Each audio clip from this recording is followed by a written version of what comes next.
Hi, it's Jennifer, and today we're talking about lessons I learned about life from completing my first ever dry triathlon. Now, I've done a sprint triathlon in the past, but it's probably been about a dozen years. So, this was my new big effort for this year.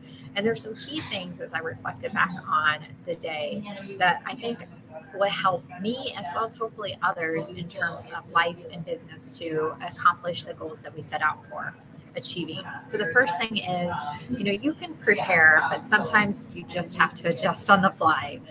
I wasn't expecting the off road to be more like mountain biking. Now, you Colorado friends of mine are going to laugh when I say that, but to me, it was definitely much more challenging off road experience than I was expecting, but I had to continue to go with it. In addition, my bike chain came off, and I had a choice to make in that moment. Was I going to walk from there? Was I going to try to wait and see if somebody came that would stop and be able to help me? Or was I going to try to figure it out myself?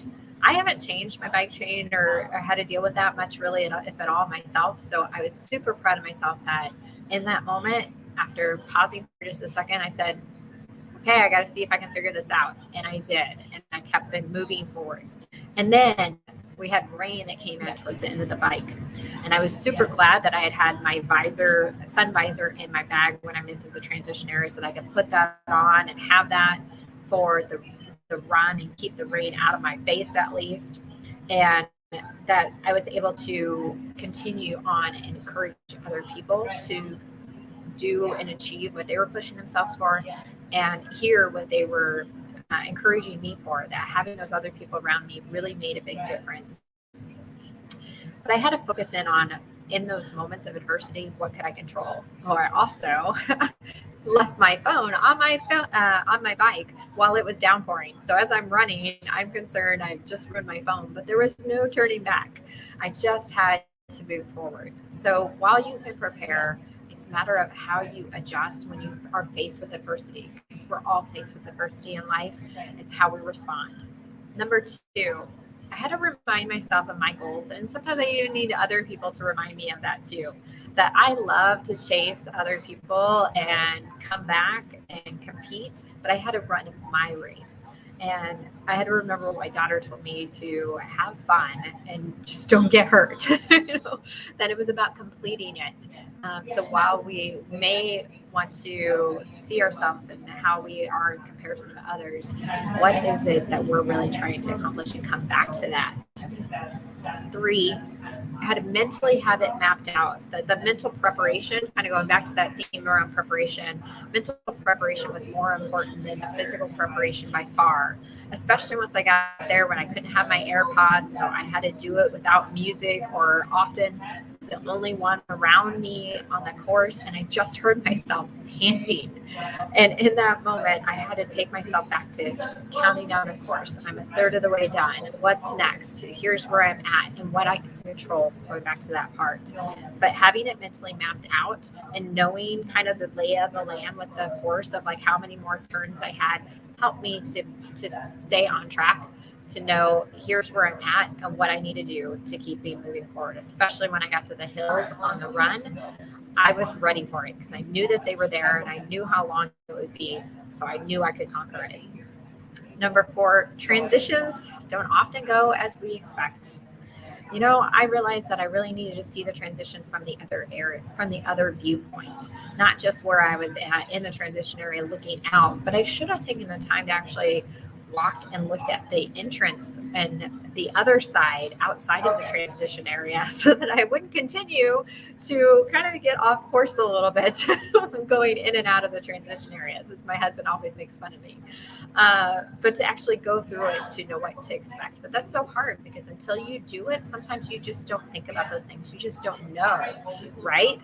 But having other people that maybe have done it can help point out some of those things that could help you get to through the transitions easier. Um, like for instance, one thing was, there was a bench right next to on the tennis court where we were set up, and I thought, well, I could just sit down on that and change my shoes. Well, the bench wasn't there when I got to the transition, and I had to go into the woods from the bike to the run. Well, there were like 3 entrances, so I wasn't sure which one. But if I had mapped it out ahead of time, I could have been more equipped for that and more seamless through those transition moments.